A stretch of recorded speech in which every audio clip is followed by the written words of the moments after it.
You might have used the knife tool at some point in time before while using Adobe Illustrator. However, the knife tool in Affinity has the both feature of scissor tool as well as the knife tool. So in this video, we'll look into how we can use the knife tool in Affinity. So before selecting the knife tool, first of all, let's select the shape on our canvas.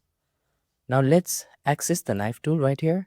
And after accessing the knife tool, you can clearly see that our points and line segments from the shape are clearly visible. Now in order to cut the shape from this whole shape, what we can do is we can simply click and drag, and now you can see that this shape is being cut from the original shape. We can also click and cut to the other shape that we don't want, like so. And now we can select that particular shape and then move it outside from the original shape, like so. We can also click, select the move tool and move the other shape, like so. To cut the line segment or the points in a line segment in this shape, what we can do is, let's select the shape again and select the knife tool. After selecting the knife tool, we can simply click on the point that we want to cut out from the line segment and click on the point that we want to cut out from the other line segment. So after clicking on the points, now this particular line has been cut out from the actual two line segments. So what we can do is we can bring these outside.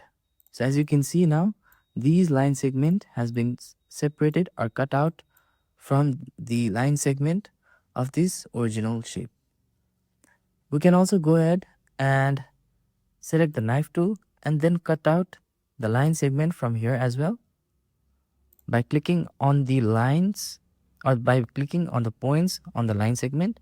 And now we can select the node tool and then we can select the point and just separate it out from the original line segment. So in this way we can use the knife tool, which works in both ways, that is as the knife tool as well as the scissors tool in Adobe Illustrator. So this is how the knife tool overall works in Affinity, and I think Affinity has really thought about the knife tool carefully and implemented both of the features of knife tool and scissor tool inside the knife tool alone. So this is a really handy tool, and if you find this video helpful, please press the like button, and for more tutorials on Affinity in the future, please hit the subscribe button. Thank you for watching this video and see you on the next video.